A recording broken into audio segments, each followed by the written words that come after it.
जय भीम साथियों, स्वागत है आपका द न्यूज़ बीक की आज खास पेशकश में। बाबा साहेब जयंती के उपलक्ष्य में खास पेशकश लाए हैं आप। आज 14 अप्रैल है। आज ही के दिन 1891 में बाबा साहेब का जन्म हुआ था। 130 साल हो गए इस बात को। आज हम इसी उपलक्ष्य में दिल्ली के कनॉट प्लेस आए हैं। दिल्ली के लोगों से जानेंगे वो डॉक्टर B.R. अम्बेडकर के बारे में कितना जानते हैं, उनके बारे में, उनकी ज़िंदगी के बारे में, उनके काम के बारे में कितना जानते हैं। एक छोटा सा इम्तिहान लेंगे आज हम उनका, देखते हैं वो कितना सफल होते हैं आज इस इम्तिहान में। काली गोरी चाहिए ना, ना हिंदू मुस्लिम चाहिए ना, ना शर्मा वर्मा चाहिए ना, कहा ना। छोटा सा दिल है दिलदार चाहिए, उसका टच चाहिए और एक किस चाहिए। पारा पा पारा पारा पा पारा पारा पा पारा पा, और 2 रोटी आलू की सब्जी और बहुत सारा प्यार चाहिए। पारा पा पारा पा पारा पारा पा पारा पारा पा, हाथों में उसका हाथ चाहिए, गली सड़कों पे डांस चाहिए, उसके होठों पे अपने लिप्स चाहिए।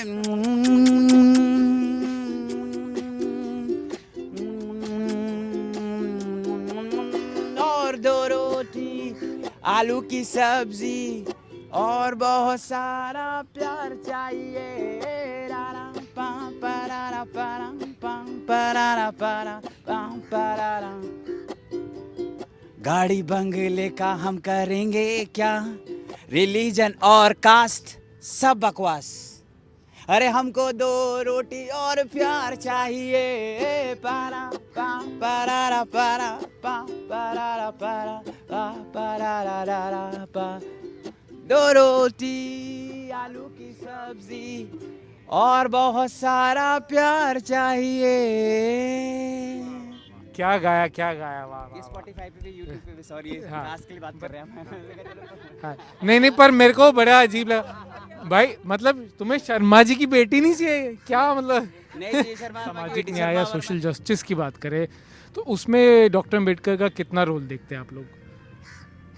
आई थिंक बहुत ही इम्पोर्टेंट रोल रहा है बाबा साहब का। तो कॉन्स्टिट्यूशन की एक बात है, लेकिन जिस तरह से उन्होंने इंश्योर करवाने की कोशिश की कि affirmative action in the form of reservation, independence से पहले भी आए हमारे इलेक्टोरल रिफॉर्म्स में, वो बहुत ही इम्पोर्टेंट है। और फाइनली जब इंडिया में हुआ एफर्मेटिव एक्शन 91 में और दलितों को अपनी जगह मिलने लगी कुछ जगहों पर, 91 was OBC reservation, I believe.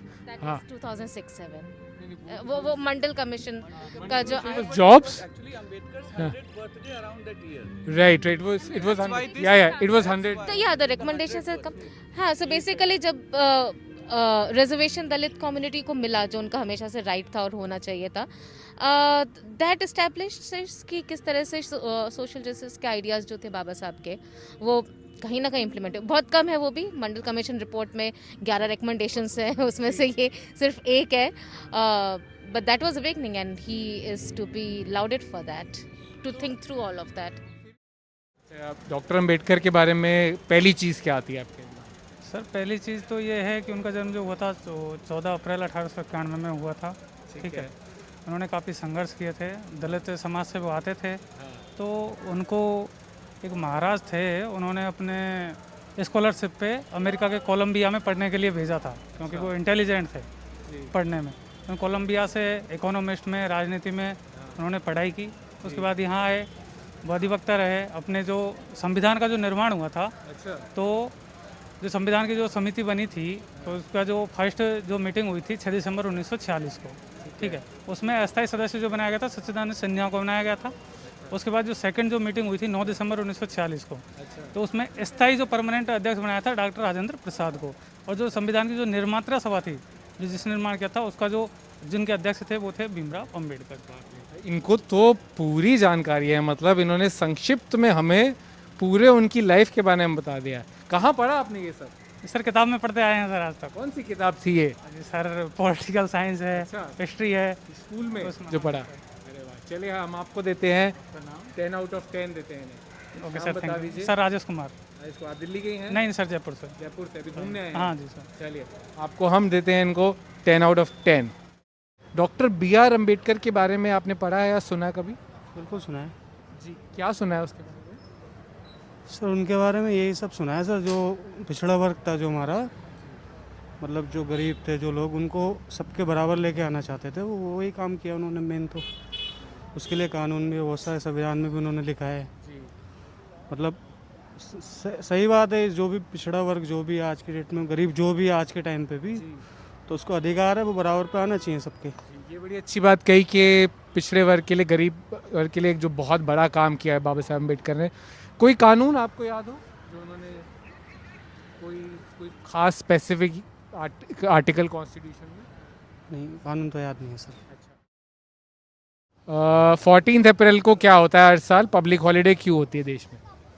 14 अप्रैल को डॉक्टर भीमराव अम्बेडकर जयंती है। उन्होंने हमारा कॉन्स्टिट्यूशन लिखा हुआ था, ठीक है, और वो कॉन्स्टिट्यूशन वर्ल्ड का सबसे बिगेस्ट कॉन्स्टिट्यूशन है, वर्ल्ड का बिगेस्ट कॉन्स्टिट्यूशन है। और इसमें हम जैसे जैसे पब्लिक के वेलफेयर के लिए उसको हम चेंज कर सकते हैं, रिफॉर्म्स कर सकते हैं, जिसकी वजह से बहुत प्रॉब्लम्स भी आई पहले हिस्ट्रीज में। जैसे इंदिरा गांधी ने कोशिश करा था कॉन्स्टिट्यूशन कुछ बहुत चेंज करने की कोशिश करी थी। हाँ जी, तो उससे बहुत प्रॉब्लम भी आई थी कि मतलब ऐसे तो कॉन्स्टिट्यूशन तो रहेगा ही नहीं। तो उस पर बहुत डिबेट हुआ, बहुत बातें हुई। तो उस पर ये हुआ कि आप कॉन्स्टिट्यूशन रिफॉर्म कर सकते हैं तभी जब आपका जो बेसिक फंडामेंटल राइट्स हैं उनको नहीं चेंज कर सकते हैं। किसी को याद है वो कौन सा केस था जिसमें ये बोला गया था? केस का नाम मैं बताता हूँ, केशवानंद भारती केस था, सुप्रीम कोर्ट में चला था, जिसमें उन्होंने कहा था आप बेसिक जो स्ट्रक्चर होता है संविधान का उसको नहीं बदल सकते, रिफॉर्म कर सकते हैं, फंडामेंटल राइट को नहीं हटा सकते हैं। सही बात है, तो ये बहुत ही अच्छे जवाब दिया। और आज मैं ये आप लोगों से जानना चाहूँगा कि आप हमारे यूथ हैं देश के, तो 21वीं सदी में 2021 में कॉन्स्टिट्यूशन की इम्पोर्टेंस क्या है आप लोगों के लिए? जैसे आप देख रहे हैं इस समय भी कास्टिज़म और ये रिलीजन बेसिस पे जो वो हो रहा है, तो वो होना नहीं चाहिए। जो कि कॉन्स्टिट्यूशन में हमारे लिखा हुआ है कि मतलब सबको एक समान रहना चाहिए, सबको पावर वो है। और जैसे अभी की लड़ाई चल रही है कि मतलब ये रिजर्वेशन हटाना चाहिए वगैरह ये सब, तो ये तब तक नहीं हटाना चाहिए जब तक उनको बराबरी का मौका ना हो जाए, जब तक वो खुद ना चाहें कि मतलब हो जाए, क्योंकि सबको ही पता चल जाएगा जब हो जाएगा तो इसलिए ये बड़ा कॉन्स्टिट्यूशन हमारा मतलब बहुत। आप लोग कुछ इस पर बोलना चाहेंगे कॉन्स्टिट्यूशन की इम्पोर्टेंस पे? कॉन्स्टिट्यूशन होता तो बहुत ज़रूरी है। कॉन्स्टिट्यूशन से रिलेटेड चीज़ें रूल्स के हिसाब से चलना ज़्यादा बेटर है। अब सरकार को अपने रूल्स अलग बनाने हैं। कॉन्स्टिट्यूशन के बेस पे रूल कोई नहीं बना रही। उनको कॉन्स्टिट्यूशन से कोई मतलब नहीं है, उनको रिलीजन के नाम पे धंधा करना है। ऐसी सरकार को वोट देना चाहिए? बिल्कुल नहीं, मैं तो नहीं दे रहा, आपको देना तो आप बता दो। करते क्या है? कौन से मतलब आप कुछ पढ़ रहे हैं कॉलेज में? कॉलेज में अंडर ग्रेजुएशन में आप लोग? ग्रेजुएशन। कौन सा सब्जेक्ट पढ़ रहे हैं? VFX फिल्म मेकिंग कर रहा हूँ। कौन सा? VFX film making. अरे वाह, पिक्चर बनाएंगे लोग। तो डॉक्टर बी आर अम्बेडकर पे पिक्चर बनाएंगे आगे जाके? बिल्कुल, मौका मिला तो ज़रूर बनाएंगे। नहीं, डॉक्टर बाबा साहब अम्बेडकर तो अपना संविधान उन्होंने बनाया है और वो हमारे देश के लिए जो है काफ़ी मतलब अगर हम डेमोक्रेटिक कंट्री में रह रहे हैं तो अम्बेडकर का नाम तो हमारे ख्याल से सब कोई जानता होगा।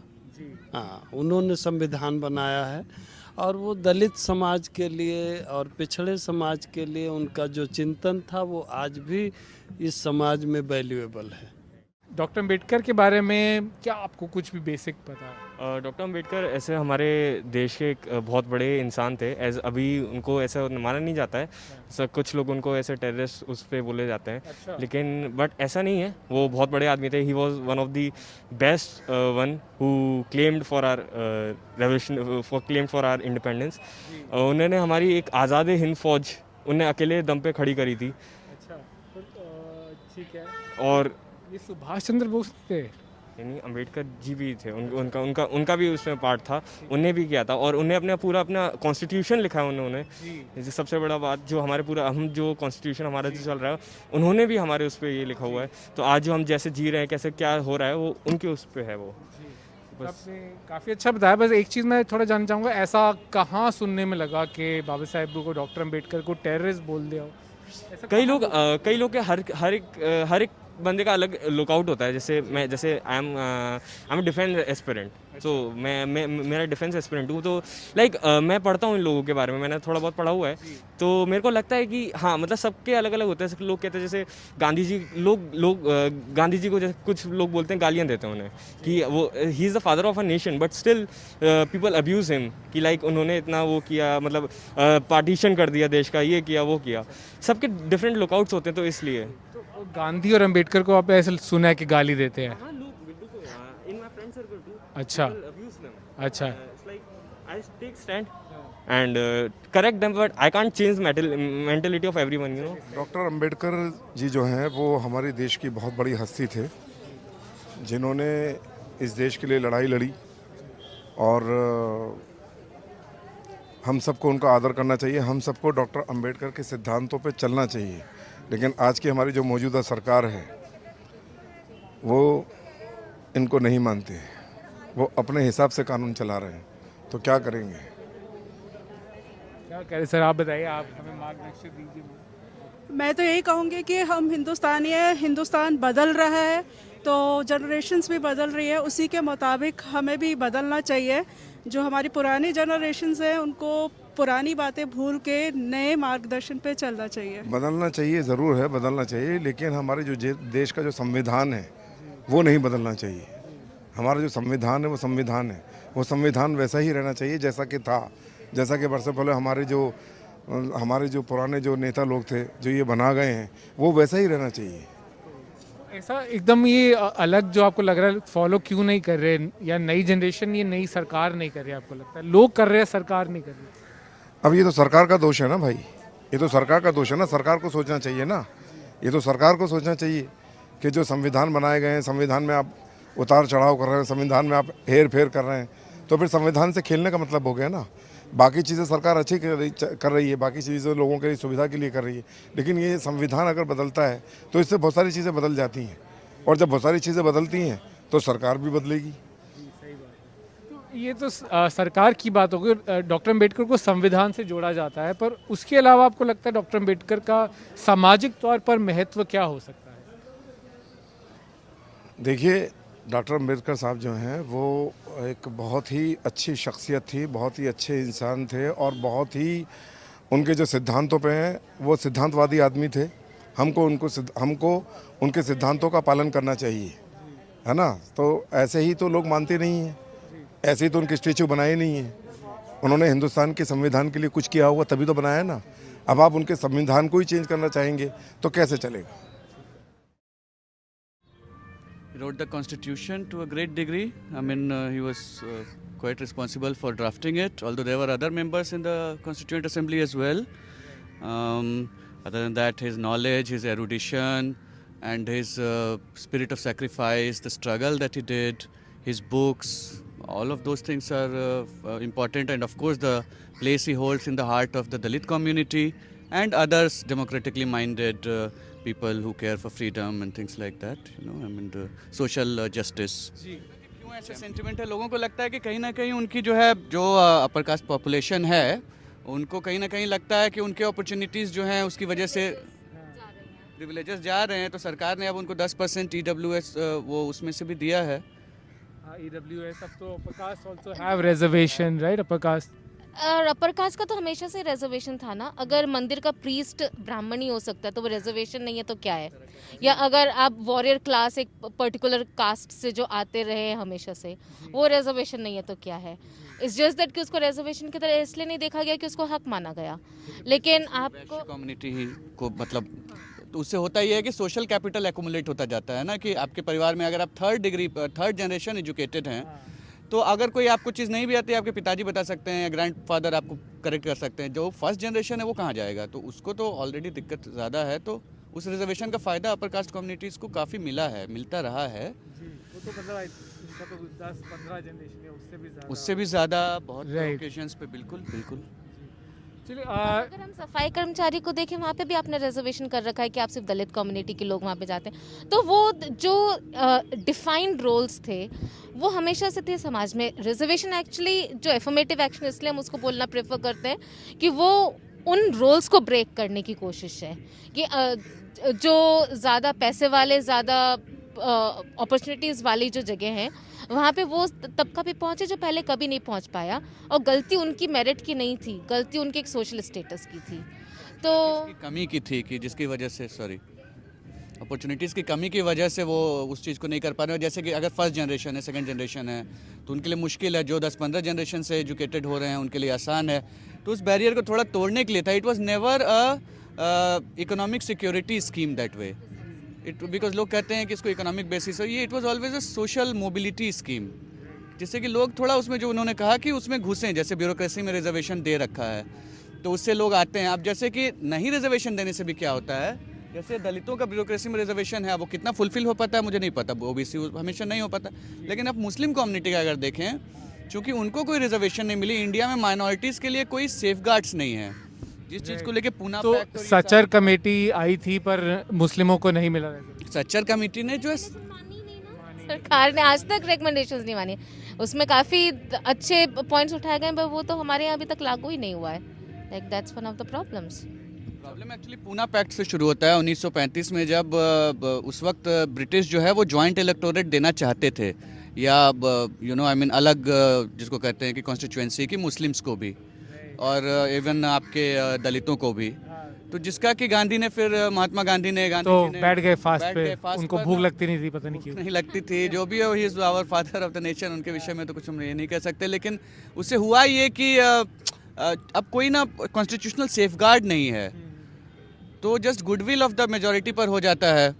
तो उस लिहाज से रिजर्वेशन जैसी चीज़ अच्छी थी कि वो एक कॉन्स्टिट्यूशनल सेफगार्ड था, अभी भी है, लेकिन बाकी कम्युनिटियों को और नहीं है। चलिए कॉन्स्टिट्यूशन अफर्मेटिव एक्शन रिजर्वेशन की बात करी, मैं आप यहाँ पे बड़े इंटरेस्टिंग इन्होंने टी शर्ट पहना है, ये ज़िंदगी मुबारक, और ये बहुत ही अच्छा जी। तो हमने कॉन्स्टिट्यूशन रिजर्वेशन की बात करी, पर इनका बहुत स्टाइल भी देखिए, बढ़िया मस्त है इनका। ये बैंडना है, ये क्या कहते हैं इसे, यूकुलेले, ये अफ्रीकन इंस्ट्रूमेंट है। हाँ, इंडियन इंस्ट्रूमेंट नहीं, लेकिन इंडिया में बहुत बहुत फेमस है। मैं आपसे थोड़ा ये जानना चाहूँगा, कास्ट के बारे में क्या, अगर अम्बेडकर के बोले तो उन्होंने एनिलेशन ऑफ कास्ट लिखी थी, कास्ट का खात्मा, उसमें आपको क्या लगता है समाज में कास्ट के बारे में? मुझे लगता है मुझे तो पर्सनली लगता है सबसे बड़ा धब्बा है इंडिया, मतलब इंडिया के उस पॉइंट ऑफ व्यू से देखा जाए तो मुझे तो बड़ा धब्बा लगता है। सबसे अब आप म्यूज़िक बनाते हैं तो कुछ आपने ऐसे सामाजिक कुछ म्यूज़िक बनाया है? बहुत हम सामाजिक ही बनाते हैं हम। कुछ गा के सुनाइए। ये लो सुनाते हैं कोई तुम्हें, गा के सुनाइए। यही वेट कर रहा था कब आएगा। जी हम पॉपुलर होना चाहते हैं, प्लीज़ पॉपुलर कर। आप अपना नाम बताइए, हम आपको पॉपुलर करेंगे। आपका ग्रुप का नाम क्या है? इश्किस्तान। इश्किस्तान। हमने जिंदगी हमने अपना देश ही बना रखा है। हम कहते हैं हम नाम हिंदुस्तानी है ना पाकिस्तानी, हम इश्किस्तानी। इश्किस्तान। हमने अपना देश ही बना दिया इश्किस्तान। यार मैं तो सिंगल हूँ, मेरे को बड़ा दुख हो रहा है। क्यों आपको सिंगल, इसमें सिंगल क्यों, आप दुख क्यों होगा आपको? इश्क नहीं है मेरी जिंदगी में। अरे तो क्या हो गया, तो इश्किस्तानी है।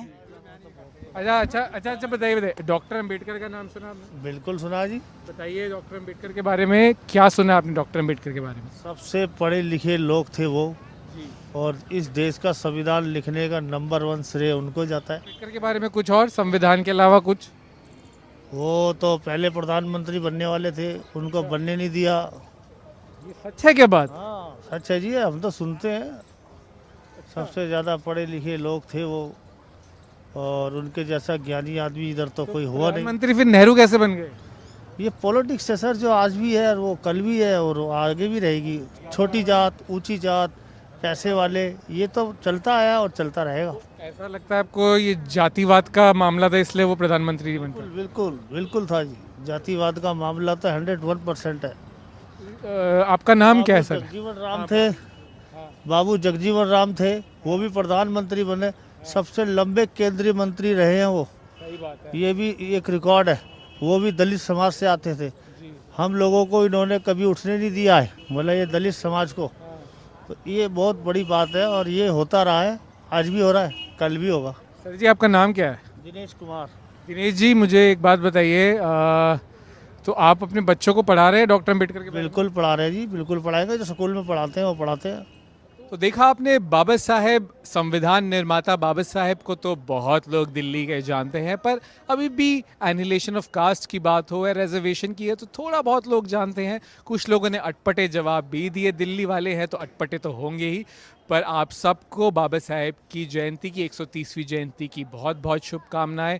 हम अपने चैनल के माध्यम से तो बाबा साहेब के काम के बारे में, उनके बारे में जितने गौरवान्वित है वो, उसके बारे में तो हम आपको बताते रहेंगे। तो हमें फॉलो ज़रूर करते रहिए और आप भी इस वीडियो को ज़्यादा से ज़्यादा शेयर कीजिए, बाबा साहेब के काम को, मैसेज को आगे लेके जाइए, आसपास बताइए, दिल्ली वालों को तो बताइए, पूरे देश वालों को, पूरी दुनिया को ज़रूर बताइए। और हमारे चैनल को सब्सक्राइब ज़रूर कीजिए, फॉलो ज़रूर कीजिए। आप हमें फेसबुक और ट्विटर पर भी फॉलो कर सकते हैं। मैं कैमरा पर्सन सुमित चौहान, अजरा प्रवीण के साथ रोहन कटपालिया, दिल्ली के कनॉट प्लेस से। जय भीम।